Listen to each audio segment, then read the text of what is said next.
अगर शूद्र के द्वारा चोरी किया जाता है तो जितना चोरी की गई संपत्ति को चुराया है उसका 2 गुना उस चोर से वसूल करके कारागृह में डाल दिया जाए।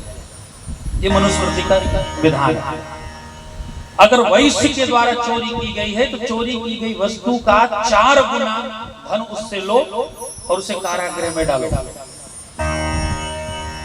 अगर क्षत्रिय के द्वारा चोरी की गई है तो चोरी की गई धनराशि का 16 गुना उससे धनराशि वसूली जाए और उसे जीवन पर्यंत के लिए कारागृह में डाल दिया जाए। ये महाराज मनु की संहिता का एक नियम है। जो लोग मनु जी पे मनुवादी होने का आरोप लगाते हैं वो ध्यान से सुने।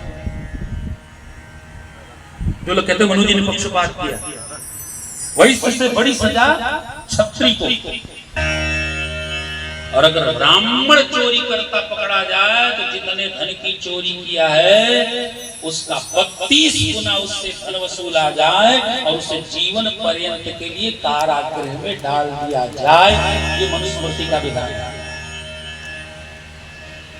पढ़ते तो है नहीं लोग, बस केवल विरोध। एक बढ़िया आजकल ट्रेंड आ गया है, अगर मनु का विरोध करोगे तो दुनिया में प्रसिद्ध हो जाओगे, अगर सनातन का विरोध करोगे तो दुनिया में प्रसिद्ध हो जाओगे, अगर रामचरितमानस का विरोध करोगे तो पियर का चच्चा जैसे प्रसिद्ध हो जाओगे। लोगों ने ठान लिया। ये ध्यान रखना, ये आतंकवादी केवल विदेश से नहीं आते, ये आतंकवादी बाहर से नहीं आते हैं, ये देश के गद्दार गद्दारी करने के लिए बाहर से नहीं आते हैं,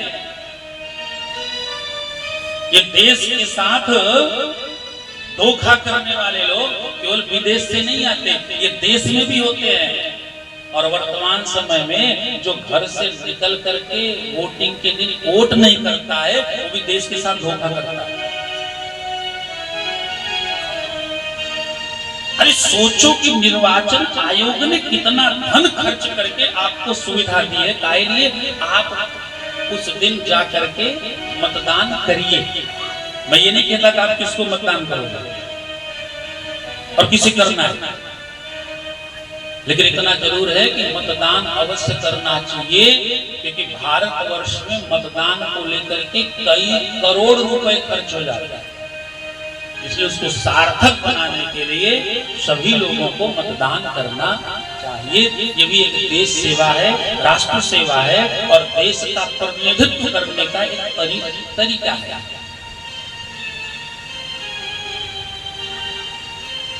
मनुस्मृति आदि का जो विरोध करते हैं वो मनुस्मृति पढ़ते नहीं, उन्हें पढ़ना चाहिए, ग्रंथों का अध्ययन करना चाहिए, सुनी सुनाई बातें पे नहीं लगे रहना चाहिए। इस तरह से कर्म का जो फल है उसे स्वतः भोगना पड़ता है। हिंसक अपने पाप कर्म के प्रभाव से ही मृत्यु को प्राप्त कर लेता है। नंद बाबा कहते हैं देखो इतना आई तो, लेकिन अपने आप ही मृत्यु को प्राप्त करेगा। चलो इसका अंतिम संस्कार कर देते हैं। कितनी सुंदर संस्कृति थी। राक्षसी मर गई, जीवन पर्यंत जो मानवता का विरोध करती रही, जिसने केवल मानवों को दुख दिया, उस पूतना के मरने के बाद भी कोई वैर भाव नहीं और उसके अंतिम संस्कार को मिलकर के मनुष्यों ने किया। राक्षसी के शरीर त्याग देने पर भी जिस देश में मनुष्यों के द्वारा उसका शरीर संस्कार होवे उस देश का नाम है भारतवर्ष। ये संस्कृति हमारी। आज पड़ोसी मर जाता है, लोग देखने नहीं जाते, और वो संस्कृति सोचो, राक्षसी के मरने पे भी मनुष्यों के द्वारा अंतिम संस्कार किया गया। नंदादि गोपियों उसके शरीर के एक एक टुकड़े कर डाले, ले जाके यमुना जी के किनारे रख दिया, लकड़ियां लगाए गई, आग लगाए गई, धू धू करके जलने लगे, सुगंधी निकली, देवता मार्ग भटक गए। देवताओं को पता चला कोई यज्ञ की धुनी नहीं, ये आहुति की सुगंधी नहीं, ये तो पूतना के शरीर से निकली हुई सुगंधी है।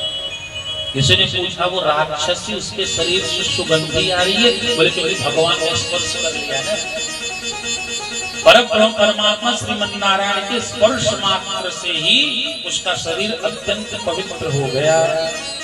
और पवित्र होने के कारण उसके शरीर से सुगंधी निकल रही है। एक ने कहा इतना पाप कर्म की थी और भगवान ने उसे इतनी सुंदर गति दे दी। बोले हाँ। क्यों? गुण अब